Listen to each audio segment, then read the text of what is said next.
The Lakers win! Kobe!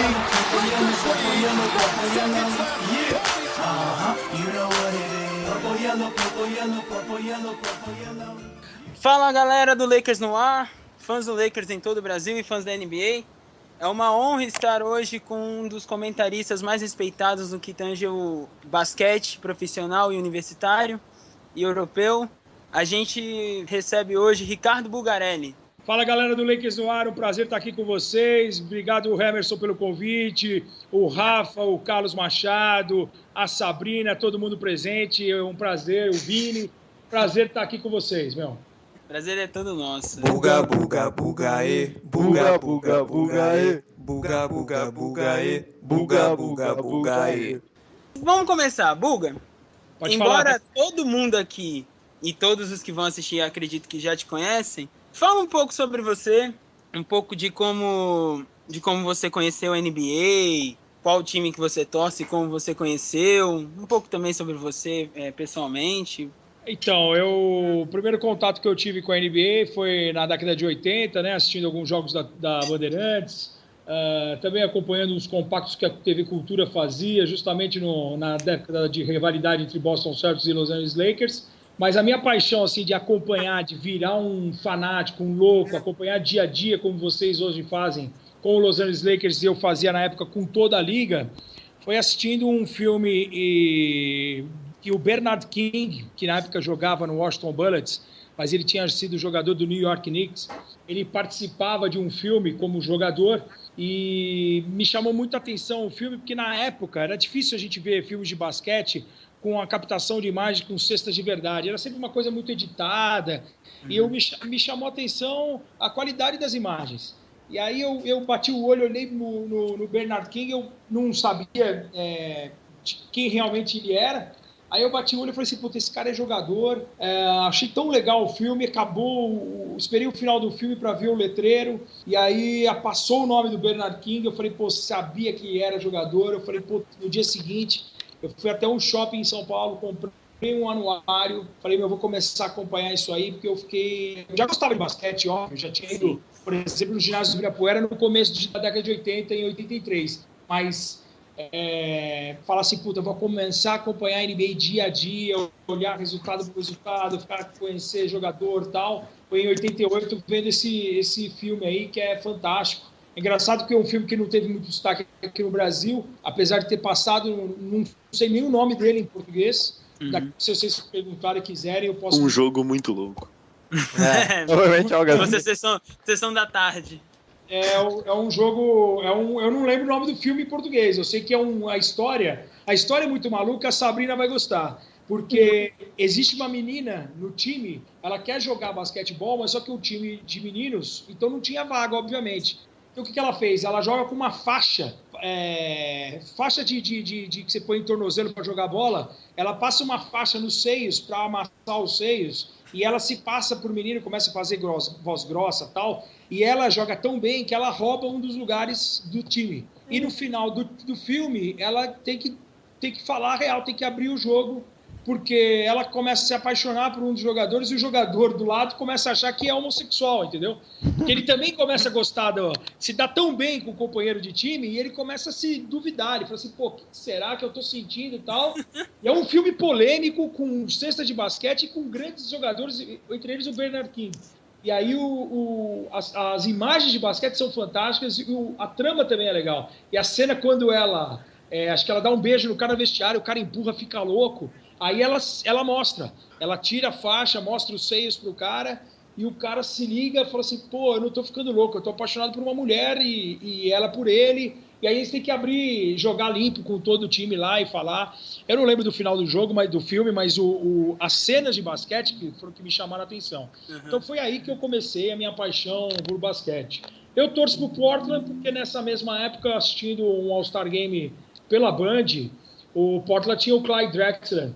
E aí, na edição que foi feita no All-Star, na transmissão da Band, eu até não sei se é a mesma sexta, é engraçado que a sequência de imagens são 2, 3 ataques do Oeste de forma consecutiva, e as 2, 3 bolas quem mete é o Drexler, numa meia distância, num arremesso legal, Eu falei, porra, o cara é muito gatilho já. Já conhecia, já sabia do Michael Jordan, já tinha visto jogos do Atlanta contra Chicago, já era fã do Dominique Wilkins, que para mim é o cara que puta, por causa de enterradas, foi o cara que me chamou a atenção também para a NBA.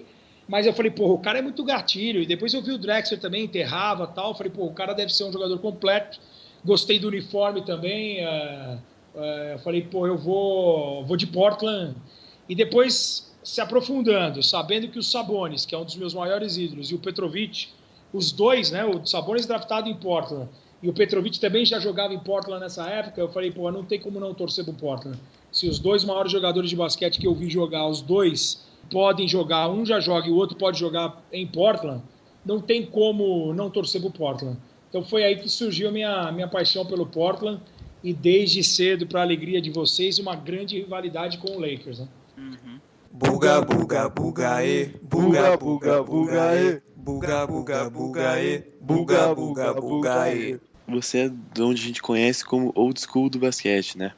Ah, sem dúvida. Eu tive essa sorte de pegar. Eu não peguei por completo o grande auge ali da década de 80, a época do Showtime. Como eu comecei a acompanhar dia a dia 89, lógico que eu peguei títulos. Tem a vitória sobre Detroit, depois tem a derrota para Detroit, no final da década de 80. Peguei aquele título que é o jogo, até para a alegria de vocês, é o jogo mais doído da minha vida. Eu falo que é o dia mais triste da minha vida, é o jogo 6 da final de conferência em 91, Portland e Lakers, que é uma série em que o Portland tinha a melhor campanha, era o maior favorito ao título, e eu não tenho medo de afirmar que se o Portland tivesse ido para a final contra o Chicago Bulls, no primeiro título de Chicago, a gente tinha atropelado o Chicago, o Michael Jordan não ia ter ganho aquele primeiro título e poderia ganhar depois, mas aquele primeiro título eles não iam ganhar. O Portland tinha surrado o Chicago durante a temporada regular, o Portland tinha surrado o Los Angeles Lakers durante a temporada regular, e aí numa série de 6 jogos, um vacilo no jogo 1 em casa, o Portland tinha a melhor campanha, decidia em casa. Depois de abrir 12, 14 pontos no quarto, tomou uma virada, porque o Lakers tinha um timaço, já com o Magic, né, em 91, pouco antes de anunciar o vírus e tal, mas ainda jogando, já velhinho, já um pouco mais velho, mas jogando bem pra caramba ainda. Ainda E tinha o Magic, Worthy, né? Não. O James Worthy jogando demais naquela série, e aí o Portland tomou a virada no jogo 1, ganha o jogo 2, empata a série, vai para Los Angeles, toma 2 surras. O Lakers abre 3-1, mas o time do Portland era tão forte, cara, que se você pega entrevistas do Los Angeles Lakers na época, nada estava ganho. Tanto que o Portland ganha o jogo 5 em casa, também um jogo difícil, e o jogo 6 fora é um jogo que o Portland perde no finalzinho, mas perde o jogo inteiro, toma uma surra o jogo inteiro, 10, 12 pontos, 14 pontos de diferença, e 14 pontos de diferença, hoje a gente tira em 2, 3 bolas. Naquela época, você tomando 14 do time do Lakers, com aquele time do Lakers, não tinha o Abdul-Jabbar mais, mas tinha Vlad Divac, tinha Byron Scott, tinha James Worthy, tinha Magic Johnson, tinha AC Green, e aí com aquele time lá, você fala assim, pô, é difícil você reverter 14 no Lakers. E aí o Portland consegue uma virada incrível no quarto, e por um vacilo, acho que não chega a virar, fica 1 ponto, a hora que vai virar, a bola escapa das mãos do Clifford Robinson, que era um novato de Connecticut, aquele mesmo Clifford Robinson que vocês viram jogar agora, final de carreira. A bola escapa das mãos do cara, tipo, faltando 45 segundos ou para abrir 3 pontos, ou para ir passar à frente, e o Portland acaba perdendo um 91-90. Puta, eu afirmo que é o dia mais triste da minha vida na NBA, cara. Imagina. Nem derrota nas finais contra Detroit eu fiquei tão triste, porque eu sabia que era um jogo que era praticamente o jogo do título, cara.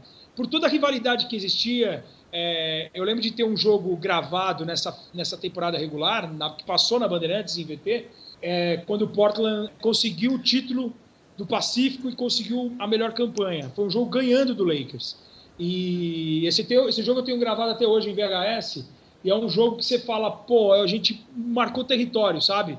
Era difícil, a gente sabe o quanto o Lakers foi forte naquela década, ganhando vários e vários títulos do Oeste, e então era um dia importantíssimo. Eu tinha certeza, assim, se a gente conseguir trazer essa série, o 7º jogo, para casa, Portland vai vencer esse jogo 7 e aí vai pegar o Chicago na final. Tem também vamos fazer polêmicas, né? É para isso que a gente... Adoramos. A Exato. gente chamou você para isso. Sem dúvida. Muita gente fala que tem... óbvio que dessa vez não teve nenhum... Eu não lembro, pelo menos, e também a gente... eu confesso que a Band passou... Esse jogo foi numa terça-feira, e a Band passou para o Brasil, esse 91-90, na sexta-feira, em VT. Eu confesso que eu só quis ver o minuto final ali nessas últimas duas bolas aí que o Portland acabou errando. Uma do Clifford Robinson e o Terry Porter tentou um arremesso nos últimos segundos e deu bico. Mas a Liga, foi a maneira da Liga ver também que, não tinha como não ter uma final Magic e Michael Jordan, né? Então, não teve um lance claro, assim, de roubo, mas a gente sabia o quanto a Liga torcia por um duelo entre Magic Johnson e Michael Jordan. Como a Liga torceu também para LeBron e Kobe numa final, e o Orlando acabou estragando com o Turkoglu, com o Dwight Howard, né, metendo uma bola que era importante para a NBA, ali para marcar. A gente sabe que é um business, né, que tem toda essa estrutura, então a NBA sentiu muito lá aquele desempenho do Orlando Magic incrível, né, nas finais contra o Cleveland Cavaliers, evitando um confronto LeBron e Kobe Bryant, né? No dia que saiu a lista da ESPN, que colocou o LeBron no top 3, a gente discutiu o que decidiria, vamos dizer assim, quem foi melhor, seria uma final entre os dois. E era para acontecer quando foi o Lakers vs Magic. Era para ser Lakers e Heat, mas... Lakers e Cleveland. Lakers e Cleveland. É que o LeBron muda tanto que às vezes eu me confundo.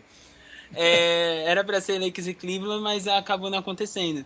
Mas essa de 91 é óbvio que foi muito legal. Você viu que o cara lá de cima faz a coisa certa, né? Uhum. E aí eu acredito muito nisso, porque no ano seguinte o cara anuncia que tá com HIV, e se não tivesse acontecido no ano anterior, em 91, não teríamos tido essa final Magic e Michael Jordan, né? Então, na verdade, a NBA agradece e foi muito legal. Assim, como torcedor, é uma pena ter perdido o último jogo, mas faz parte. Claro. Vencer e ganhar, vencer e perder em qualquer coisa, qualquer setor da vida faz parte. Uhum. Você falou do Lakers e Cleveland, que poderia ter rolado o Lakers e Heat também, 12-13. Era o que a Liga esperava. Não fala. Era o que a NBA esperava. Agora, a NBA esperava. Não engrenou aquele Lakers. Mas só uma coisinha. O Lakers do Dwight Howard, né? Sem dúvida. Nash, Howard. Era aquele time no videogame era imbatível, né? Nash, Kobe, só simulava. Edward Peace, Paul Gasol e Dwight Howard. Também o banco. Buga, buga, buga, buga, buga, buga, buga, buga, buga, buga, buga, buga. Queria só fazer um jogo rápido aqui contigo, Buga. Acabasse de assumir a presidência do Lakers, certo? Sim. Tu demitiria o Byron Scott imediatamente ou só no final da temporada? Ou, se tu não quiser demitir ele, também pode ter essa opção. Não, eu rifava, já mudava tudo. Eu assumiria aqui o lugar da filha do Buzz? Isso, sim, o gêmeo, isso. Seria o gêmeo. Não o gêmeo, o presidente. O gêmeo? Tá. Não, presidente. Não, rifaria agora. Rifaria agora e pegaria o Thibodeau que tá parado, meu. Olha aí. De cara pegaria o Thibodeau que tá parado antes que alguém pegue. Deixa eu acrescentar então. A gente discutiu muito nos podcasts, mas muito, sobre técnico, principalmente pelo Byron Scott. E uma das discussões que a gente mais faz é pegar um técnico pronto, como é o Thibodeau, como falam o nome do Ettore Messina, por exemplo, ou pegar um técnico do universitário, que a gente falou do Ted Mata, Bill Self, Sean Miller. O que você acha que pro Lakers hoje seria melhor? Pegar um pronto ou um vindo do basquetebol universitário? Eu acho o pronto, cara. O basquetebol universitário, eu acho que você tem que trazer um cara vitorioso, consagrado, e mesmo assim é um risco, cara. É outro jogo, é outra responsabilidade, cara. Uhum. Universitário você trabalha com muitos jovens e na NBA você trabalha às vezes com falando português, claro, com puta velha, meu. Então você tem que ter essa experiência, esse jogo de cintura. E eu acho que os caras... A não ser que você fale assim, puta, eu vou trazer um cara consagrado, um Coach K. É um cara que já trabalhou com todos os níveis de jogador, porque já foi técnico da seleção americana em 2 passagens. É um cara que já há muito tempo já trabalha com grandes estrelas, desde os caras jovens, agora os caras consagrados. Aí eu acho até que, por exemplo, o Oklahoma foi muito bem, porque o Donovan é um cara vitorioso, é um cara que pelo menos está num outro patamar de alguns nomes aí que você citou. Eu por exemplo, o Héctor Messina eu acho sensacional, por ele já ter trabalhado em Los Angeles, né, como assistente. Também. Por isso até que esse nome pipoca muito aqui. Ele é um cara, assim, basquetebolisticamente falando, é um cara fantástico, excepcional, como o David Blatt também era. Assim, eu gosto muito do basquetebol europeu e o Blatt era um cara consagrado. Era o outro nome que me veio à cabeça, só que eu esqueci, era o David Blatt. Só que o Blatt, então, ele não caiu num time grande de camisa, de tradição, mas ele caiu com um time com o melhor jogador do mundo no momento e com uma responsabilidade de levar o time a um título inédito. Então eu acho que a responsabilidade dele, dada a ele nesse momento, foi muito grande. Por exemplo, ele no Brooklyn Nets, eu acho que o David Blatt faria um ótimo trabalho para um primeiro ano de temporada. Eu lembro que eu perguntei sobre isso e você falou, acho que no Hangout com o pessoal do Pick and Roll Brasil, você disse que o termo que acho que mais definiu o David Blatt, que ele caiu no ninho das cobras. Na verdade, o que acobertou esse pseudo primeiro ano do Blatt foi o time ter chegado nas finais, cara. E foi o time ter perdido as finais sem o Kyrie Irving e o Kevin Love. Se o time cai, não dá para cravar isso daqui, mas eu tenho quase certeza que se o time perde as finais com o time completo, ele teria caído já no final do primeiro ano. Porque a gente lembra que foi graças àqueles 10 dias que o LeBron saiu fora no meio da primeira temporada, que ele já estava batendo de frente com o David Blatt, e aí o time foi atrás do J.R. Smith e do Eamon Jumper, e aí depois o Cleveland conseguiu dar uma ressuscitada na temporada. Logo no começo já tinha mostras de que tinha atrito ali no começo, desde o início. Porque era um cara consagrado, importante no basquetebol mundial, mas é um cara que nunca tinha, apesar de ser americano, nunca tinha dirigido um time da NBA. Então eu acho que a dificuldade do Messina, eu acho que o Messina, ao meu ver, é muito mais treinador do que o David Blatt, é muito mais vitorioso e é um cara gente boa, tanto que ele vai treinar a Itália de graça nesse pré-olímpico, não vai ganhar nada, é um cara sensacional. Eu tenho um exemplo do Kyle Hines, que é um pivô do CSKA Moscou, que saiu do Olympiacos ganhando muito bem, foi para o CSKA e a primeira coisa que ele falou assim, eu vim aqui por causa do Messina, eu queria ser treinado por ele, quer dizer, então um cara que faz... O Neo que faz, o treinador que faz um jogador pensar dessa maneira, a gente sabe o quanto o cara é especial, é só perguntar pro Ginobili, que trabalhou com ele em Bolonha e trabalha hoje diariamente com ele em San Antonio. Então. Mas só que o Messina, ele vai cair num time de camisa, num time num momento que precisa ressurgir, que precisa voltar a ser grande, que precisa voltar não só para playoff, porque aí eu volto à pergunta anterior, GM...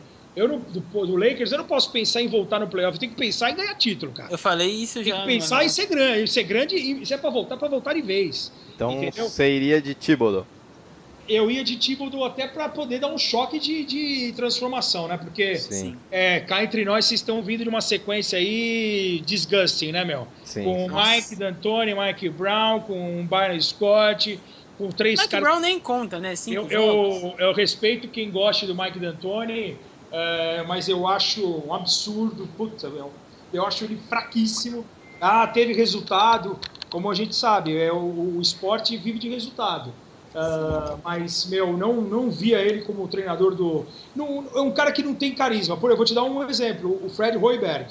É um cara que ele foi importante, metia a bola de 3 pontos, ele era um jogador para compor elenco, ele teve a experiência de trabalhar administrativo, executivo de clube na NBA. Ele foi técnico no universitário. Ele passou por todos os momentos com muita responsabilidade, quer dizer, ele viu todos os setores para poder assumir o Chicago Bulls. Mas é um cara que, se você vê no banco de reservas, ele não tem vibração, cara. É por isso que eu gosto do Thibodeau. O Thibodeau é um cara, ele tem seus defeitos, lógico. Ele metia 45 minutos no Luol Deng, 43 minutos no Oldeng por jogo, 42 no Jimmy Butler, é um puta louco. Ele, como todo treinador, sempre tem seus defeitos. Mas ele é um cara que não tinha um jogo que ele não estava gritando na beira do quadra, que ele não estava chamando a responsabilidade.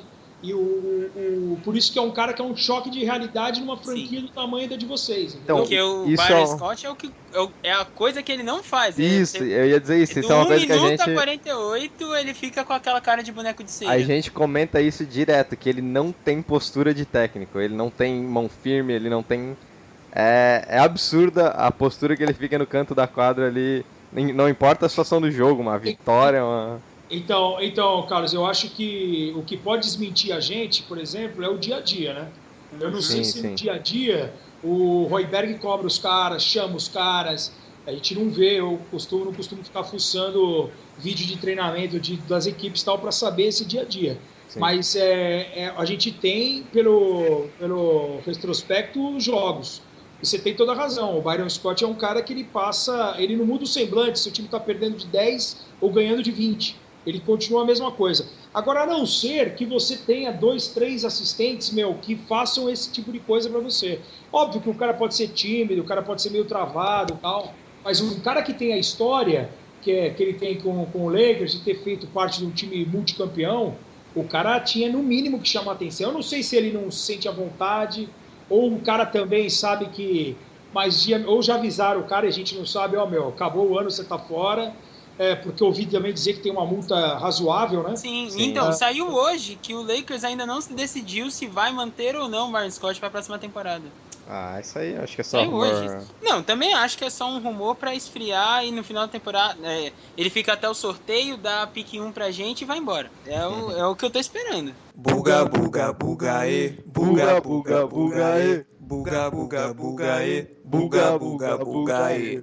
A gente falou bastante do técnico, do Byron, e você falou uma coisa bem legal, exatamente sobre a sua posição, se você fosse presidente, né, de tirar o Byron ou ficar. Como a gente está muito nessa dúvida, eu creio que eles estejam cogitando deixar por algo que os torcedores até brincam bastante, têm falado bastante, que seria uma prática do tanque, exatamente para conseguir alguns jogadores, né, com nomes bons nos próximos drafts.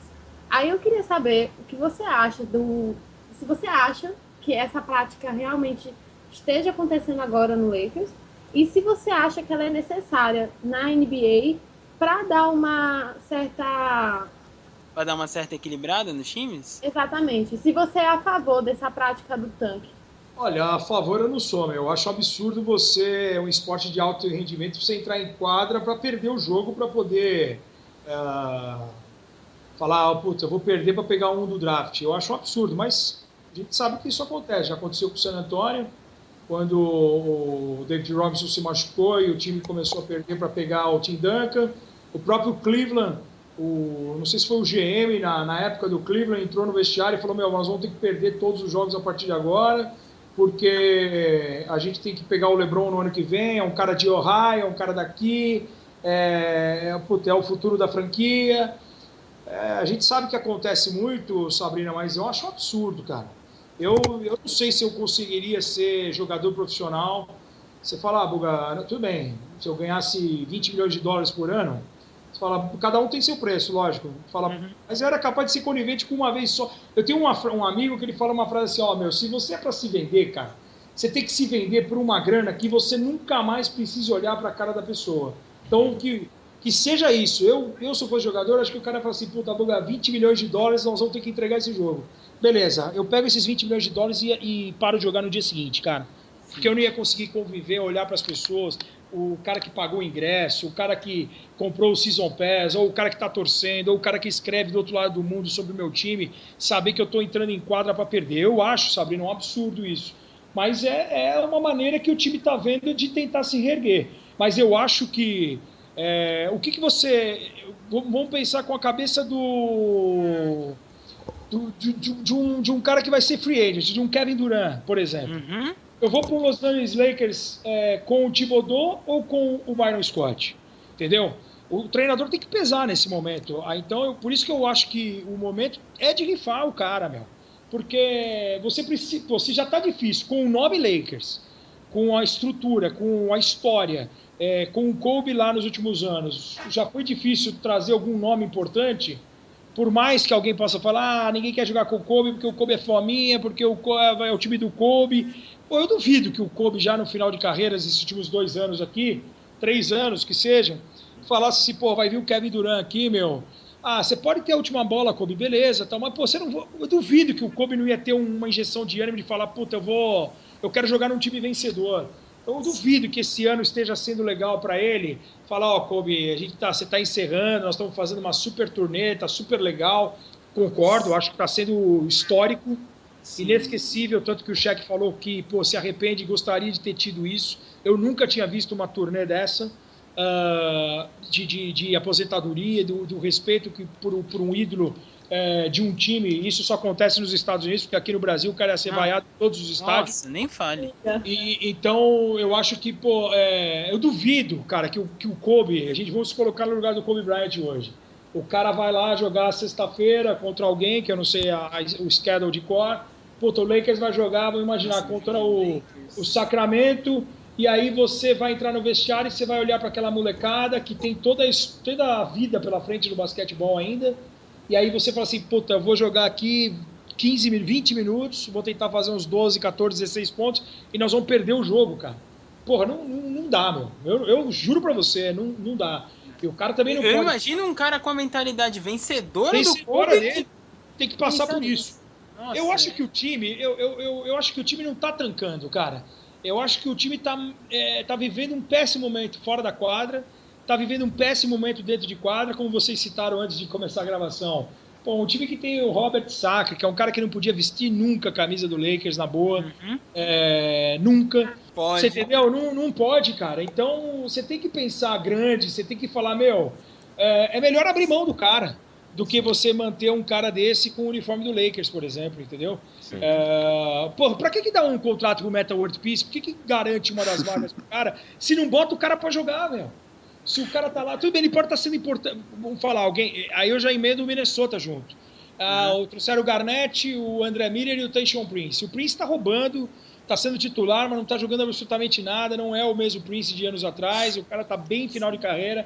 Você fala assim, o Garnett é importante. Pô, então traz o cara como assistente. Traz o cara como personal player, como personal assistant player. Você entendeu? Traz o cara para fazer esse meio campo, essa passagem de dar uma experiência para um cara que veio da Europa, por exemplo, como o Huertas, que é um cara experiente, mas que nunca jogou uma NBA. Chega num cara e fala assim, o Metal World Peace, você vai ser aqui, você vai assistir o cara. Mas não vai pegar uma das 15 vagas. Você podia pegar alguém ou desenvolver alguém já para o futuro. Upshaw, por exemplo, que está na D-League.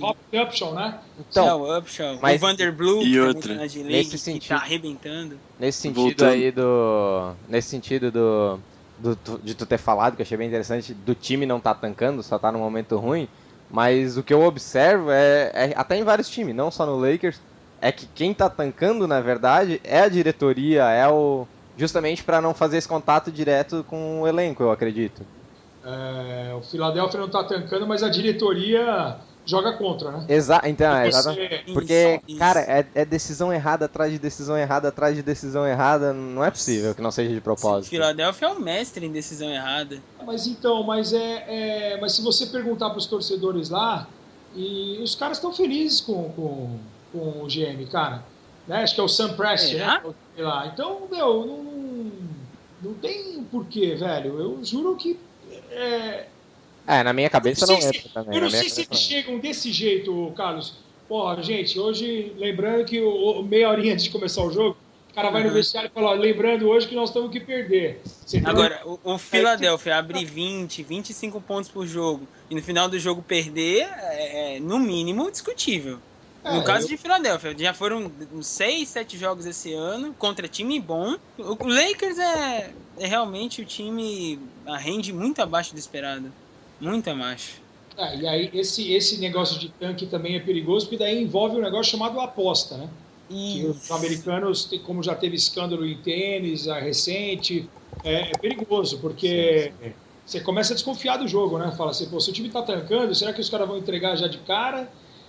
Porque não sei se algum de vocês já entrou em algum site de aposta, você consegue apostar se o time vai perder por mais de 20, de menos de 20, de 8 a 12, de 12 a 17. Então você começa a falar assim, os caras estão ganhando muita grana por fora, não é possível. Eu acho que... Eu quero não acreditar no tanque, mas É É difícil. chato. Nós Hoje- também não, mas... Hoje em dia não dá para descartar essa possibilidade de nenhuma equipe. Mas o Los Angeles Lakers, eu acho que o time pode até, a mentalidade de fora para dentro pode até estar tancando. Mas tem que avisar o Kobe, aí, que teve 2, 3 jogos esse ano consecutivos aí, Exato. arrebentou, né? Ah, mas Imagina a quem gente vai que falar fica- pro Kobe perder, né? Quem vai Mas chegar? no... Aí, Kobe, você tem que perder. Ninguém vai fazer isso, né? Não dá. Ah, mas você tira o cara de quadra, entendeu? Exato. Mas É justamente isso que a gente tá Byron falando. Scott fez isso com o Russell. O Russell esquentou um jogo, ele tirou o Russell de quadra e deixou ele no banco até o final, por exemplo. Mas o Russell, acho que já tem uma... Acho que a rusga que parece ter não é só isso, né? Não. Vendo de longe, eu acho... eu não sei se... O que está rolando efetivamente lá para o cara tá sendo boicotado desse jeito, né? Já que foi contratado, eu não teria, eu particularmente não teria ido atrás do D'Angelo Russell. Eu acho que ele tem até mais futuro que o Okafor, por exemplo.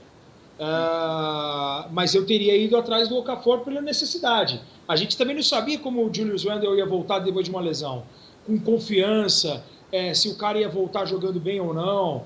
E eu confesso, mesmo achando ele lento, eu preferia apostar no Okafor dentro do garrafão do que o Roy Hibbert, por exemplo. Não, mas E você não. tentar desenvolver ainda mais o Jordan Clarkson, que pelo segundo ano consecutivo está sendo o principal nome do Lakers, na minha opinião. Buga, buga, buga, e. Buga, buga, buga, e. Buga, buga, buga, e. Buga, buga, buga, e. Então, emendando isso aí, um dos nossos tópicos seria, tipo, uma análise tua dos nossos jovens. A gente tem o Russell, tem o Randle, o Clarkson, o Nance, o Anthony Brown. O que você acha desses caras aí? O que eles podem fazer pelo Lakers no futuro? Cara, o Jordan Clarkson eu acho um cara importante. No começo, eu fiz umas transmissões dele no Sports Plus. Eu critiquei porque no começo dele era um cara que não passava tanta bola. E aí, como vocês mesmos já citaram, eu sou um cara que prezo demais o armador que passa a bola, que dê assistências, entendeu? Por isso que eu gosto muito do Chris Paul, por isso que eu gosto muito do Mike Conley Jr. lá do Memphis Grizzlies, que é um cara que joga, é um cara que mete bola, mas é um cara que abre a defesa adversária, é um cara que tem visão de jogo, é um cara que dá passe e é um cara que faz o time jogar, podemos dizer assim. E o Clarkson, no começo, ele ficou naquelas, né? Ele ficou numa posição que ele não fazia nenhuma posição de point guard nato, porque ele não fazia tantas assistências no começo, e por aquele time estar totalmente desmembrado o ano passado, né? Totalmente quebrado, ele começou a surgir, ter tempo de quadra, começou a surgir com um pouco mais de destaque, justamente porque aquele time, né, não tem ninguém, né, quando aparece um, já chama atenção. Então eu tinha restrições a ele no começo, por não ser um armador que dava assistência, e ele ficou naquele meio caminho. Ele é um point guard ou ele é um shooting guard? Ele está naquela. Então, e aí você eu acho que se o Kobe não tivesse lesionado, ele não teria tanta minutagem. Eu acho que não é um cara que ajudaria muito o Kobe ao lado do Kobe, entendeu? Porque ele teria que se adaptar em tocar mais a bola. No finalzinho já, na reta final da temporada passada, a gente já percebia que é um cara de qualidade, é um cara... não estou falando que é um cara top, para ser um armador top, mas você vê que é um cara jovem, que é um cara destemido, que é um cara agressivo, parte para cima, é um cara que está melhorando muito nos arremessos de meia e longa distância, é um cara mais confiável, por ter essa confiança nele mesmo, a gente está podendo confiar mais nele, e até por isso, por ele ter vingado desse jeito, e é um cara que pode jogar tanto nas duas posições de armador, é um cara que é mais um motivo para você não ter pego o D'Angelo Russell, mesmo com todo o histórico animal que ele teve em Ohio State, com todo o futuro que ele deve ter pela frente. Eu não teria feito essa aposta. Só para acrescentar, você enxerga o D'Angelo e o Clarkson jogando em duas posições diferentes, ou os dois brigam por uma mesma posição? Então, no começo eu achava, até com o Kobe bem, né? A gente está falando dessa temporada com o Kobe antes de anunciar que ia parar, com o Kobe saudável, voltando a ter a minutagem, porque ano passado também, quando ele voltou, a gente tinha uma expectativa de ele voltar legal, né? Chegou até a vencer o Atlanta, se não me engano, em Atlanta, um jogo muito legal, e depois acabou se lesionando de novo e tal. Eu via os dois brigando pela posição 1 com o Kobe na 2. Nunca imaginei que o Kobe ia ser deslocado para 3. Até teve rumor que o Kobe ia jogar na 4 no começo da temporada. E já jogou esse ano. Então, eu falei, esses caras estão muito loucos. Né? Hoje, teoricamente, eu vejo o Clarkson mais na 2, cara. É um cara que é versátil, ele pode jogar nas duas. Você vai falar assim, pô, hoje pode jogar os dois juntos, Buga. Teoricamente, sim, cara. Precisa só botar na cabeça dos dois a mentalidade coletiva de basquetebol. Sim. Não ter esse choque de egos de querer um brilhar mais que o outro, porque o Clarkson, se eu não me engano, ganha $900 mil por ano. O outro já chegou... Por enquanto, sim. Agora que ele vai ser free agents, agora eu já não sei. Sim, mas por enquanto é 900 mil. E o outro chega como top 5 de draft, né, cara? Você já fala assim, pô, calma aí, né, meu? O cara já chega com um outro patamar, com outro status. É o futuro da franquia Lakers. Eu acho que tem que saber lidar nesse momento. Dizem que foi por isso que o Byron colocou ele no banco. De fora pra dentro. Então, fora pra dentro, o negócio precisa pegar primeiro no breu, né? Buga, buga, buga, buga, buga, buga, buga, buga, buga, buga, buga, buga. Então, o Byron Scott tem aquela fama de ter treinado o Kyrie Irving e Chris Paul, e dizem que ele é até um dos mentores que fez os dois jogarem em altíssimo nível na liga. Também surgiu muitas fontes dizendo que o motivo do Lakers ter escolhido o D'Angelo Russell foi o próprio Byron Scott. E os dois claramente não se dão bem. Eu não consigo entender isso. Tipo, o cara drafta o D'Angelo Russell, deixando o Okafor pra trás pra não deixar ele jogar. Eu até sou daquela opinião assim, deixa o cara fazer que seja 20 turnovers por jogo, mas deixa ele estabelecer um estilo de jogo. Você tem toda a razão em relação ao Byron Scott, que trabalhou com os dois, né? Mas cada jogador vai sentir de uma maneira diferente, né? Não dá pra gente exemplificar e vai ser uma regra. Por exemplo, pode não ter batido o estilo de treinamento do cara, o estilo de como o cara cobra, de como o cara lidar. A gente sabe o D'Angelo Russell, como ele veio com uma estrela, né? Com o Ohio State o ano passado, o cara arrebentou. Eu até fiz um jogo de Ohio State essa semana lá nos canais ESPN. O cara é idolatrado. Eu fiz até um clássico contra a Michigan, em que nos últimos 2 jogos contra a Michigan ele tinha sido cestinha, flertou com um triple-double num dos jogos. Quer dizer, era um cara fora de série. E a gente tá falando também de um cara... Tem o quê? O D'Angelo Russell, 19, 20 anos? 19.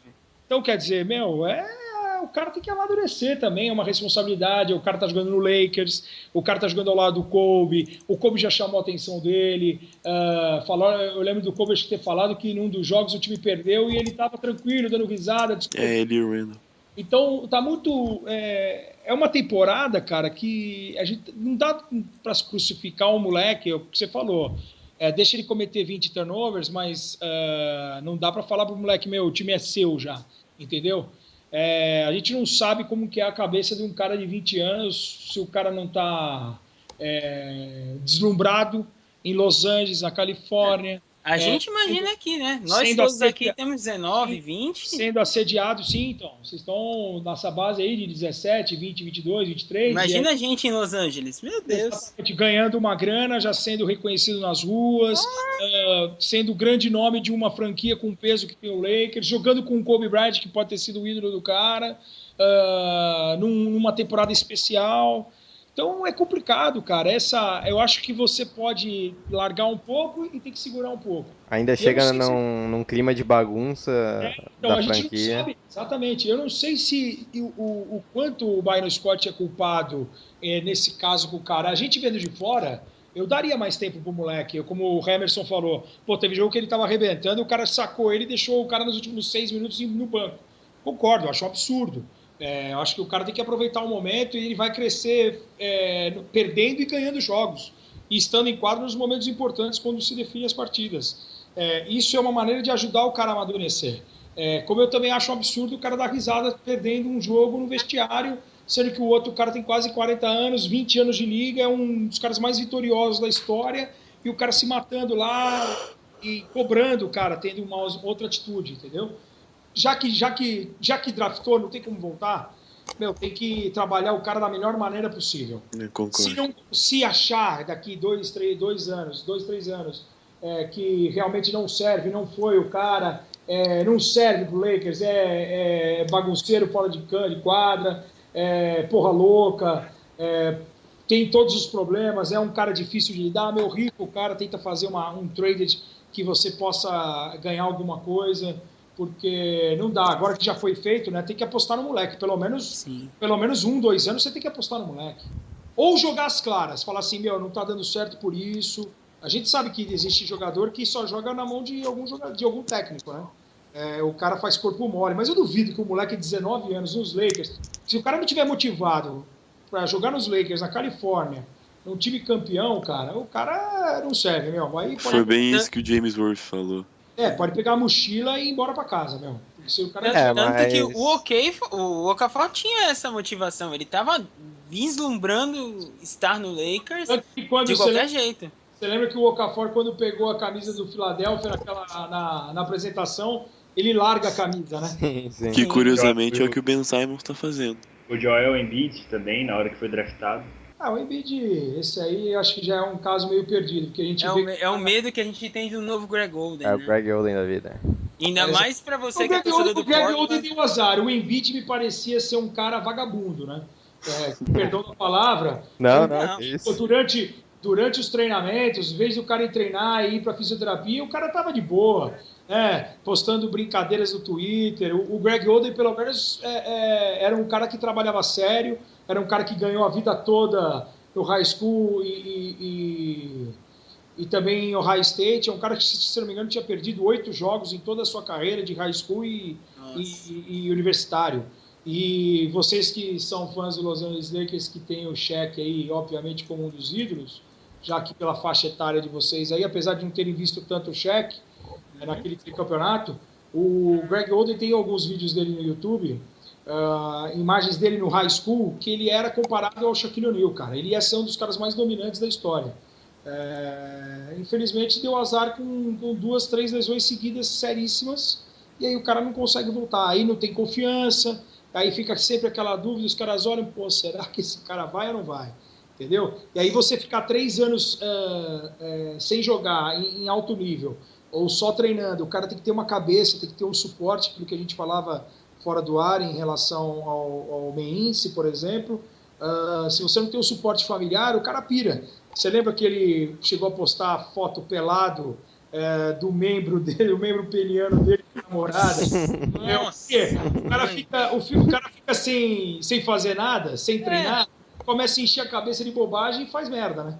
Começa a encher a cara mesmo, a cara de cachaça e... Sim, encher a cara, sem dúvida. E o cara começa a se meter com esse mundo aí que esses jogadores têm acesso fácil, né? De regalias, de não pagar nada, de ter acesso a qualquer tipo de bobagem, drogas, bebida e coisa e tal.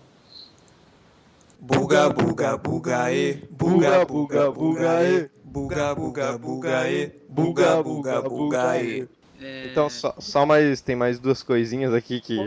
Olha, a gente foi longe nesse tema, dito seu GM, mas o seu presidente. Tu demitiria o Mitch Kupchak ou ainda manteria ele para as próximas temporadas? Confiaria nele? Gerime. Rifaria todo mundo, cara. Todo mundo? Eu rifaria do roupeiro até o... Eu rifaria todo mundo, cara. Porque você não pode fazer uma mudança e deixar alguma coisa do passado para trás. Cara, ainda. Já que você tem que mexer na casa, cara, mexe, troca tudo. Troca a parte hidráulica, elétrica, troca tudo, cara. Troca tudo. Respeita o cara, tudo que o cara fez, sem dúvida, não vai deixar de ter o respeito da nação aí dos Lakers, mas, tá na hora de vida nova, de pensamento, de gente nova, até para o cara não cometer os mesmos erros do passado, entendeu? Eu ia falar até turnover, você falar em basquete, você começa a falar em turnover fora de quadra também, é esquisito. Então, eu acho que tá na hora de mudar tudo, cara, geral. Muda geral. E teve uns rumores aí nesse dia da volta do Phil Jackson. Tu daria uma chance pra ele como GM? Não daria. Não daria. É mais ou menos a resposta que eu tenho em relação ao Mitch Kupchak e ao Byron Scott. Cara, você tem que mudar geral, tem que trazer gente nova, meu. Tem que trazer gente que tem experiência, que saiba o tamanho do Los Angeles Lakers e que você não pode dar um passo para trás. Você fala assim, eu não estou com isso falando que o Phil Jackson não merece uma chance. Ele pode até merecer uma chance em outro lugar. No Los Angeles Lakers não, cara. O Los Angeles Lakers tem que pensar em mudar radicalmente. Vai ficar sempre aquela pontinha. Aí daqui a pouco o Phil Jackson chama alguém que é da confiança do cara. Que alguém que já trabalhou lá. Eu que faria todo mundo, cara. De ponta a ponta, cara. Até o Gary Vitt, viu, meu? Sim, tá lá, pensei nele mesmo. Cara, você tem que mudar radicalmente. Eu acho que tá faltando uma renovação por completa, cara. Já que tem que... eu acho que é um momento excepcional, né? Carlos, Vinícius, o Rafa, Emerson, Sabrina. Por quê? Porque é uma aposentadoria de um dos maiores jogadores da história, cara. Então, fechou. Eu acho que põe um ponto final nisso aí e chega. E bola pra frente, vamos começar do zero, cara. Vamos voltar a ser grande, a pensar grande, velho. Acho que é o que todo torcedor do Lakers tá torcendo aí no final da temporada. Gary Vitt até já anunciou, né? Vai se aposentar realmente no fim da temporada. Junto com então, eu já sabia que ele ia se aposentar, mas mesmo que não aposentasse, viu, meu? Agradece de coração por tudo que ele fez. Por consertar o Nash, por consertar o entre aspas. É. Apesar de que ele deu até lambreta lá no All-Star Game, então deve estar de boa. É, o coluna dele melhorou, com certeza. É. Buga, buga, buga, e. Buga, buga, buga, e. Buga, buga, buga, e. Buga, buga, buga, e. Ô, Buga, você sabe que a gente vai ter um baita espaço salarial. E a gente fica meio dividido entre ir atrás do Durant e conseguir uma nova estrela e montar um time em volta dele, e ter esse medo do Durant não aceitar vir pro Lakers porque não tem um planejamento de campeão, ou ir atrás de bons jogadores que formariam um time para uma próxima free agency. Como você veria essa free agency, mais ou menos? Que jogadores o Lakers poderia ir atrás? Vamos voltar. A especulação maior dizem que estão indo com muita força atrás do DeMar DeRozan, né? DeRozan também. Seria um nome importante. Eu acho que é um cara que encaixaria bem no Los Angeles Lakers. Eu acho que é um cara que não é tão valorizado pela liga, mas é um baita jogador. Está melhorando muito bola de fora, é agressivo, tem muita versatilidade, é um cara que defensivamente também não compromete tanto, ajuda bastante. Não é um excepcional defensor, mas também não é um cara negligente. Cara, eu sendo, como vocês falaram aí, manager, GM ou presidente, eu ia no Durant e falava assim, Durant, é o seguinte, cara, joga limpo com a gente quer você, e o que a gente precisa ter para você vir para cá, né? Eu jogaria limpo com o cara, pegaria o Kevin Durant. Aí você fala, tem mais alguém na liga que você faria isso? Meu? Faria com o Kevin Durant, cara. Fala, Kevin Durant, o que você quer, meu? Puta, eu quero o Ibaka, eu quero o fulano, mas fala assim, Durant, sem sonhar. Sem falar que você quer o Kawhi, você quer o Jimmy Butler, que você quer o DeAndre Jordan, você quer o André Drummond, você quer um cara top em cada posição. Não, o que você quer, velho? Eu quero... Eu falar assim, Durant, o que você precisa? Puta, eu quero vir pro Lakers, eu quero você de qualquer jeito aqui. Então você quer? Eu quero isso.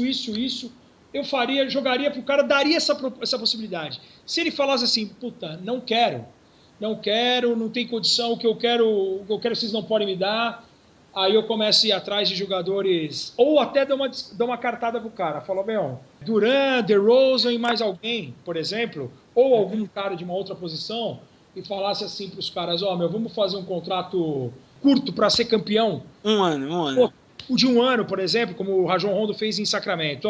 Nós vamos montar um time aqui para recolocar o Lakers no mapa dos títulos, para voltar a brigar por títulos de forma total. Quem que topa aí? A gente pode deixar meio que armado. A gente faz um time aqui para ser campeão, mas aí tem que fechar mesmo com os caras. Não adianta... Porque esse episódio de André Jordan, ele vai chamar a atenção de todo mundo, né, cara? Porque o cara palavrar e depois voltar atrás... Foi a primeira vez que fizeram o Uji errar. Então, o negócio tem que estar muito, muito amarrado pro cara falar assim, não, o cara tá vindo, o nego tá vindo. De preferência, tem que armar a reunião com os 3, 4 juntos. Fala, aqui, ó, tá fechado, é Durant, DeRozan, é fulano, o Randall vai ficar o DeRussell, vai ficar o Jordan Clarkson, vai ficar quem você quer que fique, quem você quer que não fique, quem você quer que precisa fazer o serviço sujo pra você, quem você quer que defenda, é isso, é aquilo. Desculpa. Só de free agency dá pra montar um time com irrestrito Conley, DeRozan, Durant, Ryan Anderson e Joaquim Noah, por exemplo. Só de free agents. Daria pra montar um 5 titular que é bom. Então, mas eu acho que ele nem precisa de 5. O Julius Randle, eu acho que a gente tá até falando dos jovens naquele momento. Eu falei muito do Clarkson e eu falei dos outros dois. O Julius Randle, eu acho que tem um futuro, tá no caminho certo. Também é um cara jovem, tem um futuro brilhante pela frente. Aposto muito no cara e torço para que o cara não se lesione. A gente percebe que é um cara dedicado, que é um cara que tem bola ainda para evoluir. Se tiver bons companheiros de garrafão, coisa que ele não tem hoje. Então, eu acho que é um cara que a gente pode acreditar. Então, você não precisa, Emerson, buscar esses 5. Você pode buscar 3, cara. E aí, os 3 sendo um deles o Durant. Eu ia atrás do Kevin Durant, mas não deixando vocês tristes, mas eu acho pouco provável o Durant ir para o Los Angeles Lakers. Por isso que eu fiz a pergunta. Eu acho mais fácil ele topar um contrato curto e ir para um Golden State, por exemplo, um time que já está consolidado, ou voltar para casa em Washington, ou permanecer em Oklahoma, do que o cara encarar o Los Angeles Lakers, entendeu? Teria que ter uma mudança por completo. Se essa mudança que a gente falou, que a gente está batendo a tecla a noite inteira, de mudança de comando, mudança de treinador, mudança de fora para dentro, aí o cara vai falar, os caras vão voltar mesmo, agora zerou toda a patifaria que tinha aqui nos últimos anos, o time tem que voltar tem que deixar de ser desacreditado, entendeu? Eu acho que o que está pegando nesse momento é isso. Os caras de fora não se sentem confortável, eu vou voltar a jogar no Lakers, mas eu vou jogar sozinho, estou ferrado. Vou voltar a ser o Kobe infeliz nos últimos 2 anos, com lesão ou não, mas infeliz. Você percebe que o que está salvando essa temporada do Kobe é esse carinho que ele está tendo fora da quadra, cara. E ele não se lesionar. Exatamente. Senão o cara tava... seria uma despedida melancólica dos maiores jogadores da história. Então, um absurdo. A gente até já comentou isso aqui no podcast passado. A gente comentou bastante sobre o Durant, que tu falou ali, acho muito difícil ele vir pro Lakers, é muito mais fácil ele assinar com o Warriors, que é um time pronto. Que o Durant não tem essa coisa do estrelismo, eu acredito, assim, pelo que eu posso ver dele. Não quanto o LeBron, por exemplo. Ele não precisa ser, assim, o que tá sozinho na franquia. Tanto é que hoje ele divide muito bem a franquia com o Westbrook. E eu acredito que ele aceitaria jogar no Warriors da vida, tendo o papel dele, porque eu acho que ele tem muita vontade de ser campeão. Então, o que tá pegando é isso, tá fechando, tá passando o tempo, ele tá chegando num determinado momento que o Carmelo Anthony já chegou. Eu gosto demais do Carmelo, o Carmelo deu o único título para a universidade que eu torço, e chegou num momento que o cara, ele não tá mais preocupado em brilhar, em ser estrela, em ganhar dinheiro, eu acho. Por isso que eu acho que ele seria um cara suscetível a falar, puta, você quer que 20, ainda mais que vai ter grana e vai aumentar o cap. Falei, Durant, tem 25 milhões aqui um ano, cara, e você fala quem que você quer. Eu acho até difícil, eu não sei se ele teria, ele não parece ter, falou, é o time do Durant, eu quero isso, eu acho que ele não ia nem impedir. Ele me parece ser um cara tão tranquilo que ele quer jogar o basquetebol dele. Ele quer ser campeão. É óbvio que ele quer ser campeão com montar um time legal para ser campeão. Ele quer fazer parte de um time, de um time vencedor. Quer entrar para a história. Ele não quer morrer como Malone, com Barkley, Iverson, Reggie Miller, Dominique Wilkins, tantos outros. Steve Nash. Taylor, tem tantos caras aí que não ganharam. E você fala, o cara baita jogador, o Kevin Durant aqui, vocês vão estar com a minha idade, esses caras vão falar, puta, e o Durant, hein? Nossa, jogou demais, metia a bola de todo lugar, decisivo, clutch, fazia 50 pontos 60 pontos numa noite, metia 8 bolas de 3 no jogo, cara, braços longos, marcador, fantástico, não errava lance livre, já que o lance livre tá na moda, né? E o cara não tem um título de NBA, cara. Porque daí sempre vai ter o cara que vai... o cara que não tem números, o cara que não tem títulos, mas bola por bola, o Durant joga demais, né? Então, é complicado, cara. Precisa ver o que ele tá afim, mas ele tá chegando nesse momento. Ele já tá ficando preocupado. Ele pode ser não precisa ser a grande estrela do time.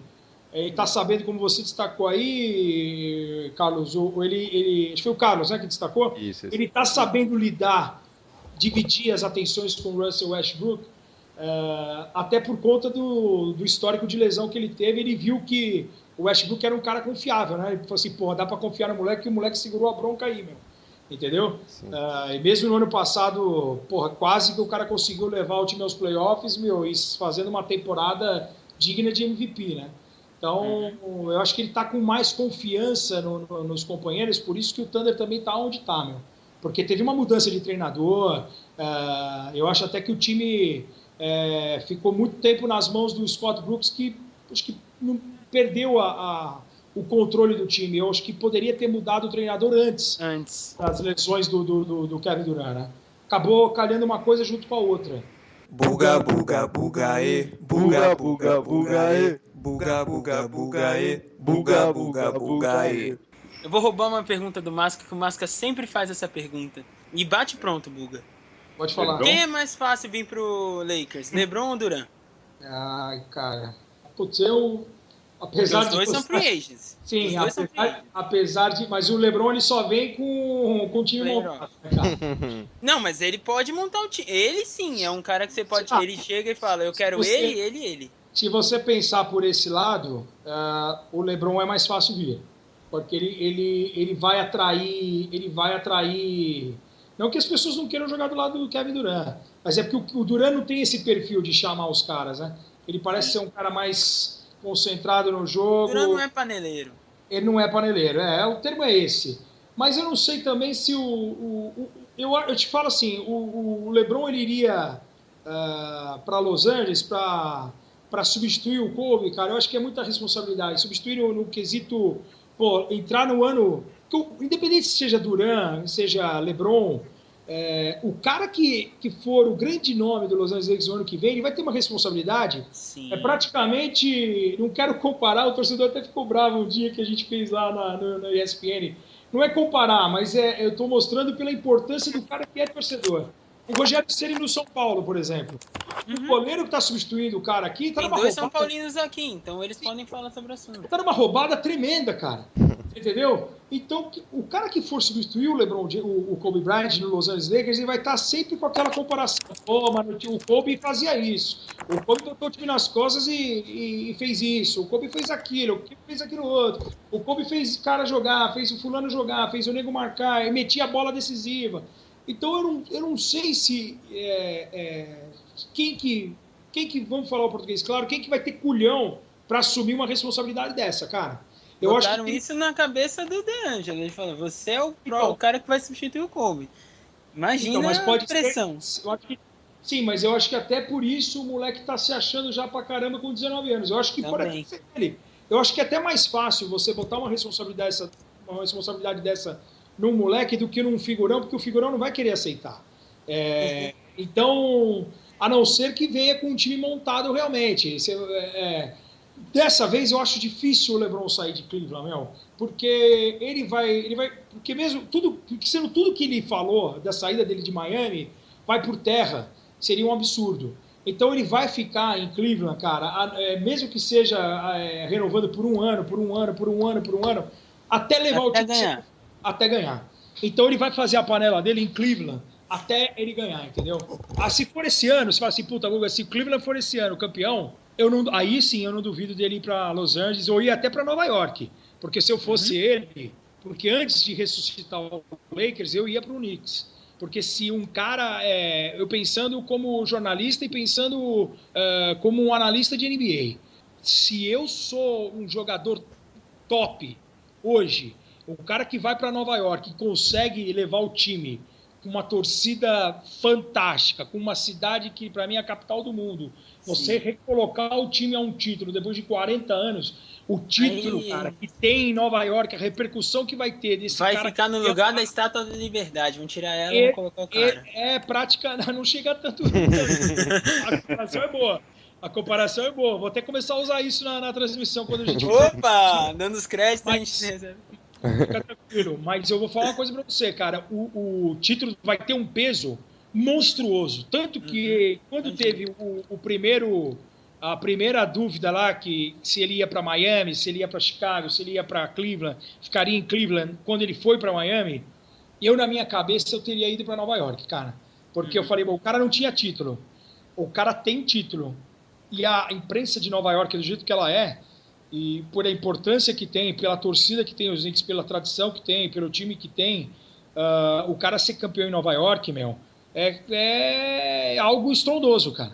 É o que o Carmelo tá tentando há anos, mas o time que deram pro Carmelo... Mas aí nesse sentido eu acho que ele escolheu o Miami justamente pelo time, pela estrutura que o Miami conseguiu montar pra ele dentro de quadro, né? Bosh, Wade, LeBron... Mas o Bosh veio junto. Veio junto, mas justamente foi aquilo que o Masca tava falando de fazer... Quem você quer que a gente leve, quem você quer que a gente traga. O Carmelo já estava em Nova York quando o LeBron... Não. Então, foi em Miami já tinha o Wade e aí eles já tinham batido o papo. Exato. Aí todo mundo, entendeu? Mas eu não descarto o LeBron, por exemplo, sendo campeão esse ano, ele indo para os Lakers ou para os Knicks, porque ele quase trouxe o Carmelo agora, né? Nessa janela, ainda não acabou a janela, né? Eu não sei quando que vocês vão botar no ar aí, vou dar aquela edição aí, mas... provavelmente, trabalhando o Carlos bem nisso aí, isso aí vai estar posto até o final do mês. Ô, louco. Confiança no editor. E aí, mas é legal, é por isso que tá bem atemporal, é legal porque tá bem atemporal, a gente não... E se o Byron Scott cair até lá, meu corta metade. Não! Se o Byron Scott cair até lá, a gente vai... Vocês ligam de novo. Vocês ligam Pode de novo ser. pra mim, te marca aí outro dia. Fala, porra, Buga, vamos fazer de novo. Se você quiser participar de todos os podcasts daqui pra frente, você fala o dia, a gente grava. 3 da manhã de uma quinta-feira, a gente acorda e grava, não tem problema. Não, cara, com prazer aí. Eu tento atender todo mundo. Sempre bato papo com os caras via WhatsApp, via... direct message no Twitter, também com o Gabriel lá, que manja demais de basquetebol europeu. E os caras sabem o quanto eu gosto de basquetebol europeu. Assinei o Euroliga TV. A gente ainda vai falar de basquetebol europeu aqui. A gente ainda falta isso. Não, vambora, vamos falando. Vambora. Mas... Você tá no Guarujá, você tá de boa, mas Sabrina tá em horário de verão, lá tá bonita, né? Então, os dois, o Masca e a Sabrina tem horário de verão, eles ainda nem o sol nem desceu lá ainda. O único que se ferrou é o Carlos. Buga, buga, buga, buga, buga, buga, buga, buga, buga, buga, buga, buga. Bom, galera, a primeira parte da nossa entrevista.